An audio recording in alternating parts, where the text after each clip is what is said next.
Hey everyone, Scott here from Otto's Trees. Just want to thank you all for tuning in today. It's a beautiful day in southeast British Columbia. We're here on our natural stand Christmas tree permit, which I'm going to spend a few episodes sort of teaching you about how that works and what the differences are between a natural stand permit and an actual Christmas tree farm. This is our family run farm, and I'm going to tell you about that, the history behind our permit here throughout the next few episodes as well. But we've been at this quite a while. It's my wife's family's permit, and it's been in the family since 1959. They've been working on the trees. So yeah, I'm going to spend the next few minutes showing you what we do here at our permit, some of the practices we do for ethical management of the forest here that we're permitted to take Christmas trees from, and also to give you some snapshots of how beautiful the land is here. We're just honored to be on the traditional land of the Ktunaxa and the Secwepemc people here, and we're just very happy to and honored to have this piece of land available to us. So let's get started. Let's go get working on some trees. So here on our stand, I'm just going to show you a little bit of the beautiful countryside here. We don't plant any trees. This is a wild permit here, and as you can see, this is just a piece of crown land, or public land as you call it in the States, which is logged by BC Forestry, and then they permit us to come in here and maintain a healthy forest ecosystem. So what you can see here are trees that we've been pruning and spacing for Christmas trees, but also nice big thick stands of timber which act as seed trees. Now later I'll show you what happens to the forest if we don't maintain it. It becomes quite uninhabitable for animals, in addition to being quite a fire hazard. So that's why BC Forestry permits us to do what we do here. So just going to show you a few of our trees here that we've been working on. We're in a really nice stand here with quite beautiful natural genetics. Again, we don't plant any of these trees. These are all seedlings that come out of the ground naturally, either from rootstock or the seed cones that fall out of these bigger trees. But as you can see, the trees are all quite nice and full and thick. We do minimal shearing for the most part, unless trees get kind of long and lanky. Here's a tree that hadn't been managed in some time, and we'll probably take it out of here, slash it, and have the branches and the trunk recycled into the ground as a kind of a natural fertilizer. But as you can see, there's another area I've been working on here, taking out some of the bigger trees that aren't going to be marketable, but again, this is all really healthy cover for the ground, as it's quite hot and dry in this part of the province. We're not far from northwestern Montana here, so all of this refuse, I suppose you could call it, on the ground acts really well to retain moisture, and it acts again as a fertilizer. So I've been working on this part of the stand for the last couple of hours. Again, it's a really nice spot here, as there's some really nice genetics within the trees, and that's what we're looking for. Some areas are just a little bit too exposed, and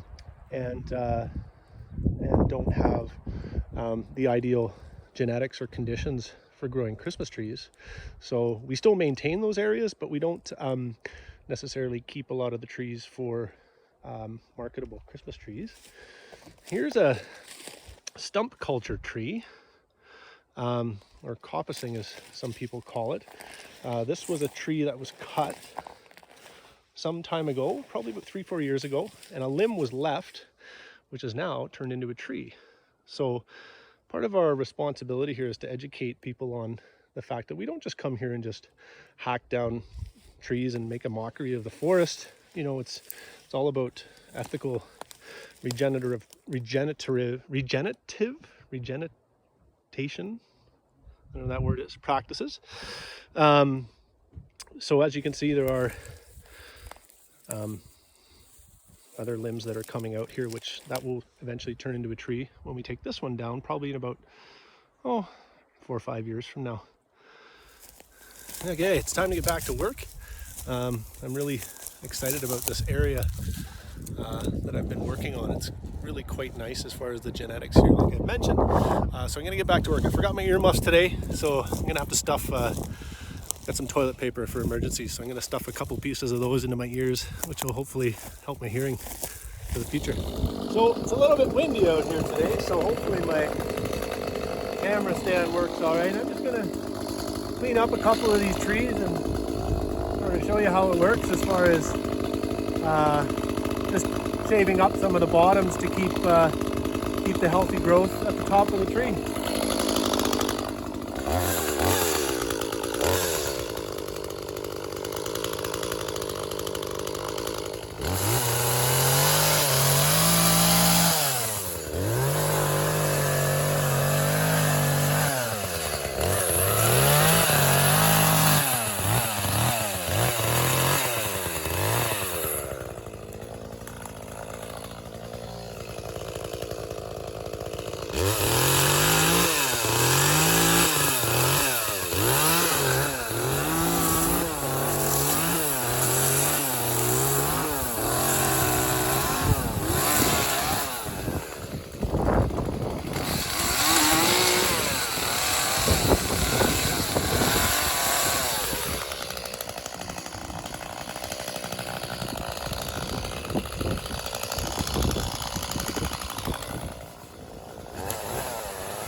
Trusty Echo chainsaw, 33cc. This thing was an awesome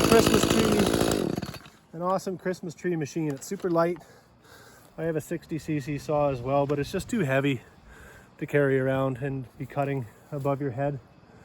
So as you can see, these couple of trees here, now we have the energy from the roots going towards the top of the tree. So that's what we're looking for. Just wanted to show everybody real quick here.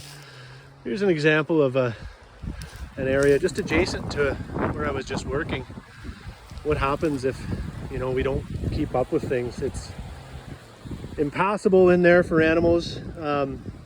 Really no light gets to the forest floor, and eventually when these smaller trees get bigger, there will be a fire hazard, because trees that are touching each other, etc., too close to proximity, they die.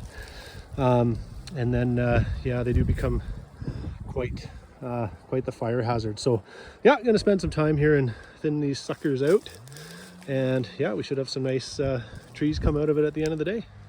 Okay, everybody, just wanted to introduce you to the newest member of our Christmas treeing team. This is Ada. She's our 5-month-old Airedale Terrier that we picked up, and she's just a sweetheart.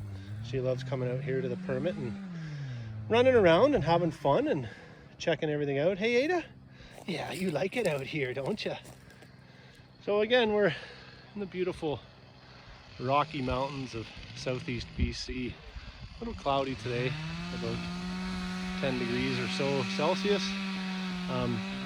Just a couple little tidbits about the permit. These are all Douglas fir, okay? We only harvest Douglas fir out of here. Any lodgepole pine or, there's the odd balsam fir, very few spruce, but we're harvesting for Christmas trees only Douglas fir. Just to the south of here, actually pretty interesting story. Which we'll get to here in just a second. Just want to show you a couple more of the trees from this area. As you can hear in the background, we got Pat and Luke spacing out this area. This is just a really nice, healthy area of the forest that we're in right here. Again, great genetics for Christmas trees, but also again, big some nice big timber seed trees here. Yeah, so interesting story.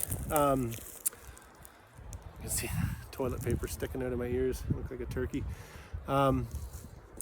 Most of the Christmas trees that were harvested in the 1930s, 40s, 50s, and 60s came from this part of North America, especially just to the south of us, which is, as the crow flies, about 50 kilometers in Eureka, Montana.